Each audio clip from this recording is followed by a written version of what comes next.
My ex used me to pay her rent while cheating, so I left silently. And when she needed help, I refused completely, leaving her devastated.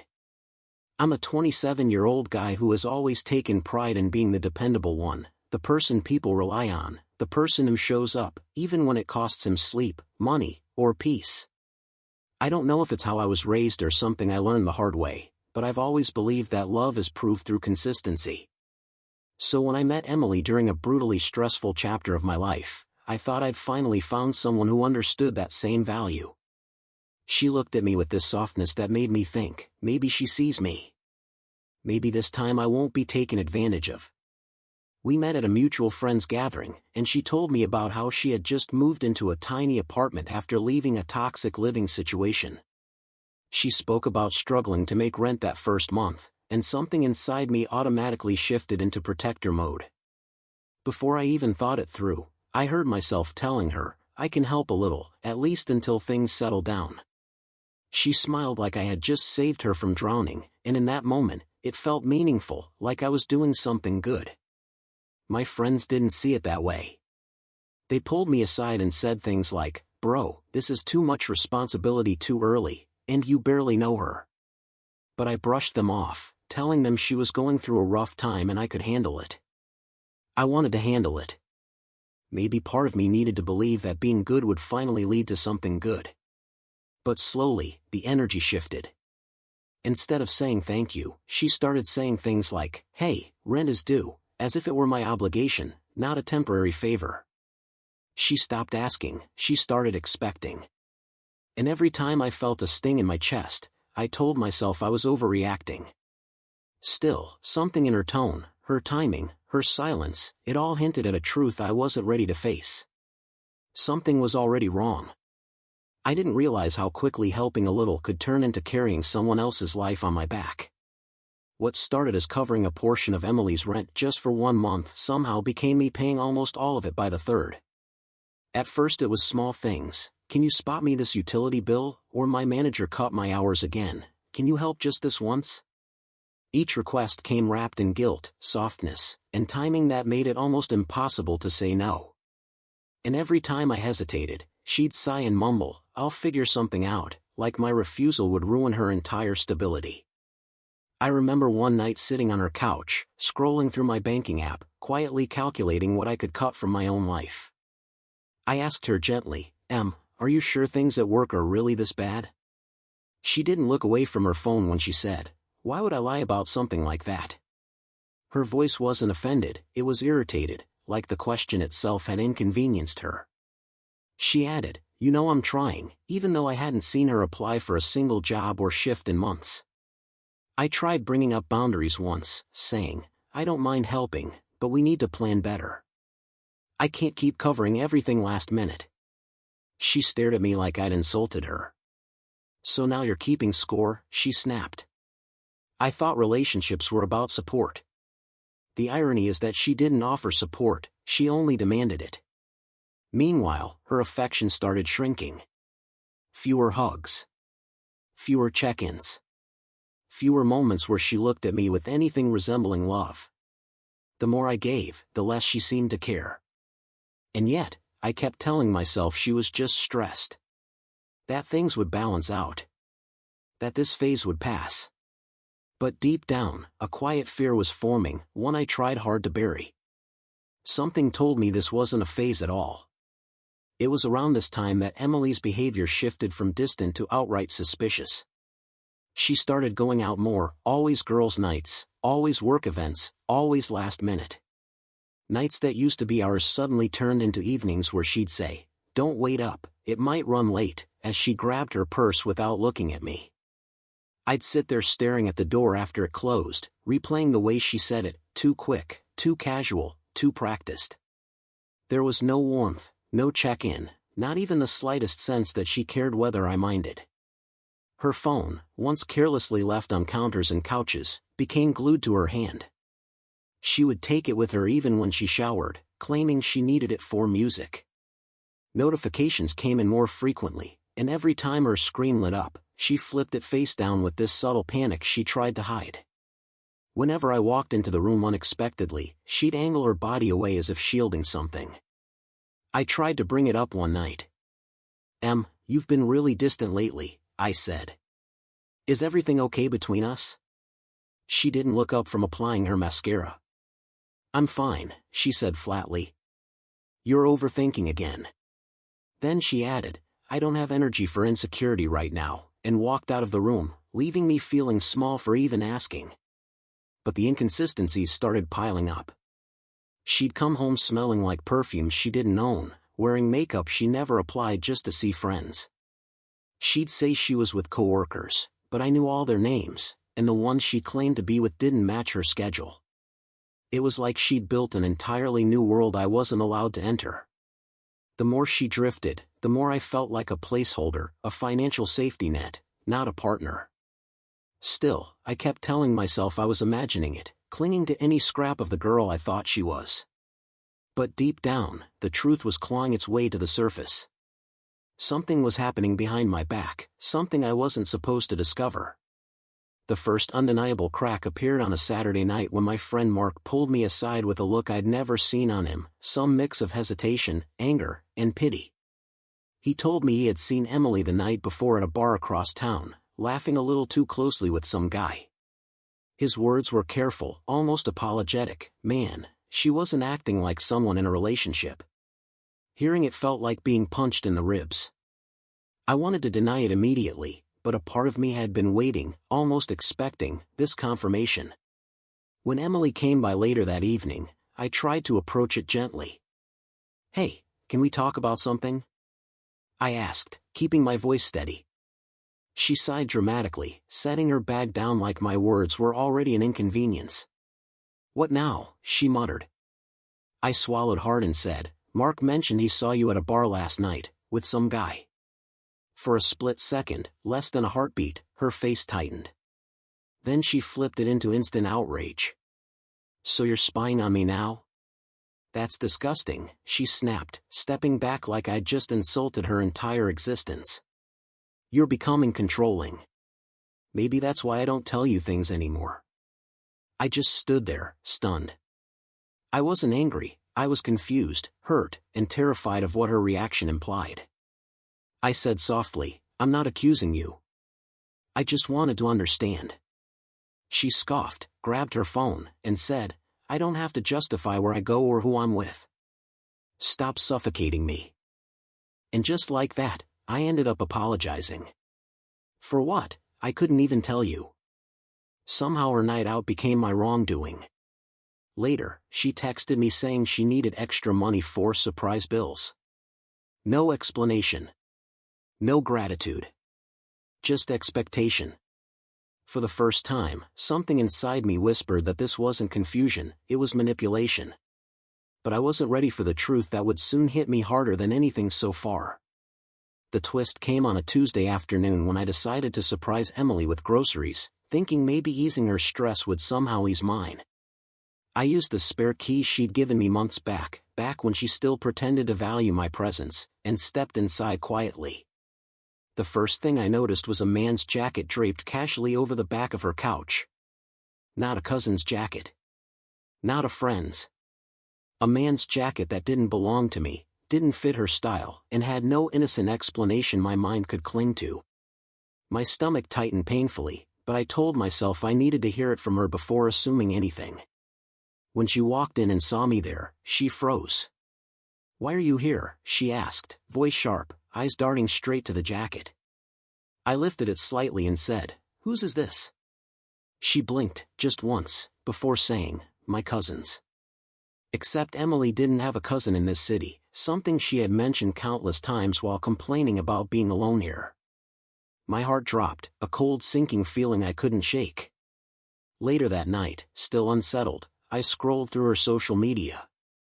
In less than a minute, I found a tagged photo of her with a group at a party, one of them being the guy from the bar, wearing the exact same jacket. The caption read, Always fun with this crew, except the way he was standing behind her, hand on her waist, didn't look friendly. It looked intimate. Too intimate. It felt like the room spun around me. And then, as if the universe wanted to confirm everything, Her neighbor casually mentioned the next day, "Oh, your girlfriend and her boyfriend are such a cute couple." She said it so casually, not knowing the nuclear bomb she had dropped into my life. A boyfriend. Not me. Someone else. Someone who didn't pay her rent. Someone who didn't sacrifice sleep and stability for her. In that moment, denial evaporated. The truth stood there, raw and undeniable.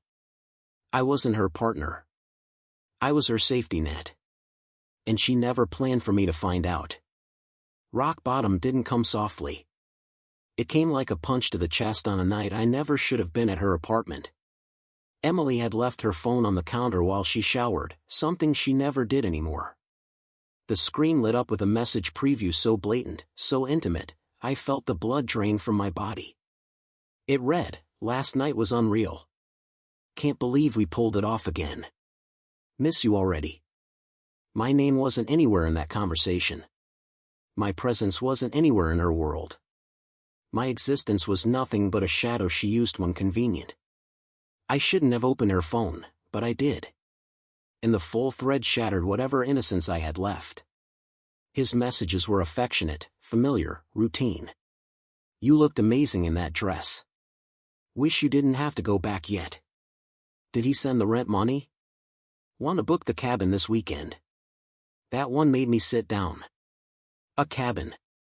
A trip I apparently financed without ever being invited. My hands were shaking so hard I had to set the phone down before I dropped it. When she walked out of the bathroom, towel around her hair, she saw my face and didn't even bother to fake confusion. "What?" she said, annoyed. "Why are you going through my stuff?" I choked out, "Emily, how long has this been going on?" She rolled her eyes, "Don't be dramatic," she said. "You've been so clingy lately. I needed space. He just understands me better." Then she added, as if it were logical, "But I still need help with rent until things calm down." I stared at her, unable to comprehend how betrayal and entitlement could coexist so casually in one person. She had just admitted to cheating, to using me financially, and her priority was still making sure I didn't cut off the money. She wasn't sorry. She wasn't even pretending. She truly believed I owed her. Standing there in that moment, everything inside me collapsed. Not just the relationship, my confidence, my judgment, my sense of self-worth. I felt small. Pathetic. Used. This was my rock bottom. But in that same darkness, something cold and quiet began forming inside me. A decision. I didn't scream. I didn't cry. I didn't even ask her for explanations she clearly didn't respect enough to give. Instead, something inside me switched off, like a breaker finally shutting down after years of overload. I remember standing there, watching her scroll her phone like nothing catastrophic had just happened, and realizing that any confrontation, any begging, any attempt to reason would only feed her ego. She didn't deserve an emotional reaction. She didn't deserve closure. She deserved silence. That night, after she fell asleep, I quietly got up, walked around her apartment, and identified every trace of myself I had left there: my hoodie, my charger, a few toiletries, spare keys, a book she never returned. I collected everything with slow, deliberate movements, like I was performing surgery on my own heart. The only sound in the room was the soft hum of her air conditioner and the faint scent of her perfume still lingering in the sheets. I looked at her one last time, curled comfortably in bed, completely unaware that her world was about to shift. In the dim light, I whispered, not to her, but to myself, "This is the last time I ever save someone who doesn't even see me." Then I walked out, locking the door quietly behind me. The next morning, she didn't even notice I hadn't texted good morning. She didn't notice the silence. I spent the day withdrawing emotionally, rearranging my bank accounts, redirecting payments, and mentally preparing for the fallout she didn't know was coming. When she finally texted, it was the usual, "Rent is due tomorrow. Send it when you can." I stared at the message for a long moment. My thumb hovered. But instead of responding, I turned off my phone and placed it face down on the table. For the first time in months, I felt free. She still believed I was trapped. She still believed I would never walk away. But she had no idea that the part of me she depended on had already left. And the silence would be the first crack in her carefully constructed world. Her unraveling began with a single notification she never expected: payment failed. Not mine, hers. The rent payment she assumed I would cover bounced instantly, and within minutes my phone lit up with a flood of missed calls. 12 in a row. I watched them pop up one after another, her name vibrating across the screen like an alarm I'd finally learned to ignore. Silence had been easy up until now, but seeing her panic in real time was sobering. Not satisfying. Not painful. Just confirmation of how deeply she'd relied on the version of me who no longer existed. When I finally answered, my voice was calm, calmer than I felt. "What's going on?" she demanded, skipping any greeting. I said, "I'm not paying your rent anymore, Emily." There was a short, stunned silence before she exploded. "Are you kidding me? You can't just stop. Rent is tomorrow." She said it like I was an employee who'd missed a shift, her voice sharp and entitled. I replied, "I don't owe you this. Not anymore." Her tone shifted instantly. "If this is about the messages, I told you, you're overreacting. We can work through it." I let out a quiet breath. "I'm not interested in working through anything." She scoffed, furious. "So you're just abandoning me? After everything I've been dealing with?" The irony almost made me laugh. Everything she'd been dealing with? I said softly, "You created this situation, not me." The silence on the other end was thicker than anything she'd ever thrown at me. Then came the inevitable: "You can't do this. I need you." But this time, her voice wasn't manipulative, it was terrified. I ended the call without another word. Minutes later, she texted paragraph after paragraph, anger, pleading, guilt, blame, cycling through every tactic she'd perfected. I didn't respond to a single one. Not out of cruelty, but because responding would have pulled me back into the role she expected me to play. She wasn't afraid of losing me. She was afraid of losing my support. And for the first time, she finally realized they weren't the same thing. The next 72 hours were the most revealing of my entire relationship with her, not because of what she said to me, but because of everything that started collapsing around her. Without my financial support, her carefully balanced double life fell apart fast. By the second day, she texted, "They're charging late fees now. Can you please just help this one time?" But her one time had already stretched into months of sacrifice I could no longer justify. I stayed silent, watching from a distance as the image she'd constructed, carefree, desirable, independent, began crumbling under pressure she'd never prepared for. Her next move came exactly as I expected. She went to the other guy. I know because she accidentally sent me a screenshot meant for someone else. It was a message thread where she wrote, "Can you help me with rent this month? I'm in a tight spot." His response was brutal and short, "We're just having fun. Don't drag me into your problems." Seeing it didn't hurt, it clarified everything. While I had been financing her stability, he had been enjoying the parts of her life I never even got access to. And the moment she needed him the way she'd needed me, he disappeared. That same night, her friend Jasmine called me, not to defend Emily, but to confess. "She's been lying to you for a long time," she said quietly. "She told everyone at the bar that you were just someone helping her with money, not a boyfriend." Hearing that stung deeper than anything. Not the cheating. Not the financial manipulation. But the fact that she had erased me completely from the parts of her life that mattered to her. By the third day, Emily's texts shifted from annoyed to frantic. "Please. I'm about to get kicked out. Can we talk? I'm sorry. I'm really sorry. I don't know what to do." But every apology felt like another performance meant for survival, not remorse. Her double life hadn't just cracked, it had fully imploded. And without the financial safety net she'd taken for granted, Emily was left standing in the wreckage she created. But the real collapse hadn't even started yet. Her desperation finally took physical form the day she showed up at my workplace, tear-streaked, trembling, and looking nothing like the confident woman who used to brush me off like lint. I was walking back from lunch when I saw her standing by the entrance, arms wrapped around herself, eyes scanning the crowd until they locked onto mine. The moment she hurried toward me, I felt my chest tighten, not with love, but with the heavy recognition of someone who only returns when their world has collapsed. "We need to talk," she said, voice cracking. The people around us slowed down just enough to take in the scene, but I kept my tone even. "Not here, Emily." We stepped aside near a quiet seating area, and before I could say anything, she broke down. "I can't pay rent. They put a notice on my door. I lost my shift hours. And he blocked me. I don't know what to do." Her words came out in choking bursts, like she was finally drowning in consequences she thought she was immune to. I listened silently, letting her unravel at her own pace.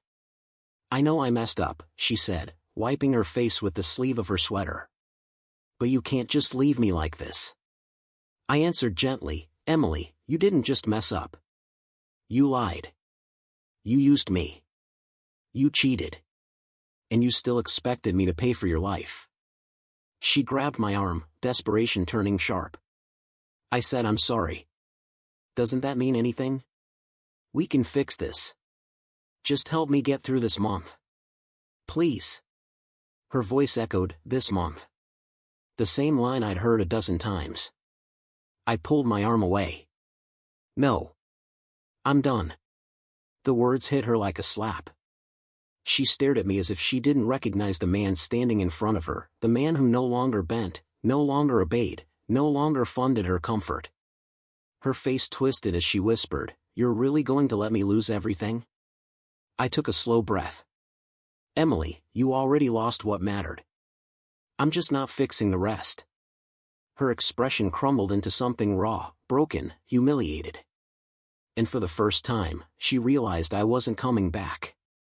I thought that scene outside my workplace would be the end of it, but Emily wasn't done, not by a long shot. The next evening, she showed up at my apartment unannounced, knocking softly at first, then harder when I didn't answer. I finally opened the door just enough to stand there, blocking her from coming inside. Her eyes were swollen, mascara smudged, hair tied up in a frantic knot like she hadn't slept. "Please, can we talk?" she whispered. Her voice had lost all the arrogance, all the entitlement, what was left was desperation dressed as sincerity. I stepped outside and closed the door behind me. "Say what you need to say."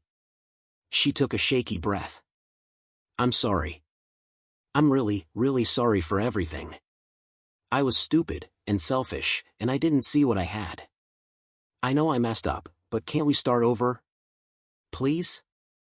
Her words were soft, trembling, perfectly crafted. If I hadn't known her patterns, I might have believed her. But her timing was too convenient. The apology came after the eviction notice, after the other guy vanished, after her backup plans dried up. She wasn't here because she loved me. She was here because she had nothing left. "I'm not coming back, Emily," I said quietly. She blinked rapidly. "But I need you. I don't have anyone else." "That's because you pushed everyone away," I replied. Her expression hardened instantly, the sweetness cracking like thin ice. "Wow. So you're just going to throw me away? After everything I've been through?" There it was, the real her. The moment manipulation stopped working, the anger surfaced. "You threw me away first," I said, keeping my voice steady. "Long before I ever walked out." She opened her mouth, then closed it, like she couldn't find a version of the story where she wasn't the victim. For a second, she looked 10 years younger, small, lost, exposed. Then she whispered, "You'll regret this." Not as a threat, but as a plea. I didn't respond. I simply turned and went back inside, locking the door gently behind me. On the other side, she collapsed into quiet sobs I could hear through the wood, raw, defeated, powerless. But I didn't open the door. I couldn't. Because for once, the door was closing on her, not me. When her footsteps finally faded from the hallway, I leaned back against the door and let out a slow, heavy breath I'd been holding for months, maybe even longer. The silence felt strange at first, like my mind was waiting for the next apology, the next crisis, the next emotional ambush. But none came. For the first time since meeting Emily, I wasn't bracing myself. I wasn't preparing to fix something that wasn't mine. I wasn't putting out fires I didn't start. I just stood there, alone but finally steady, realizing how much of myself I'd given away without noticing. The following weeks were quieter than I expected. No dramatic confrontations. No late-night knocks. Just the occasional text from unknown numbers, her, trying different ways to get through, each one shorter and more desperate than the last. "I'm sorry. Please talk to me. I got evicted. I don't know where to go. I miss you. Please." I read them, then deleted them. Not out of cruelty, but because answering would pull me back into the same cycle that nearly destroyed me. She wasn't reaching out for love, she was reaching out for rescue. And I was done being her lifeline. Meanwhile, my life slowly rebuilt itself. I started sleeping better. Eating better. Laughing again. I reconnected with friends I hadn't realized I'd been drifting from. Work felt lighter. The world felt bigger. I felt like someone whose existence wasn't tied to the survival of another person's chaos. Healing didn't come in a dramatic wave, it came quietly, in small, steady breaths that reminded me of who I was before her. A month later, she sent one final message, from her actual number this time. "I hope you're okay. I'm trying to get back on my feet. I miss what we had." There was no manipulation in it. No demands. Just a weak attempt at nostalgia. But what we had was never real, not to her. I didn't reply. Not because I wanted to hurt her, but because the version of me who would have answered no longer existed. My silence wasn't revenge. It was closure. It was the first time I chose myself without hesitation. And it was the one thing she never expected me to do, walk away without looking back.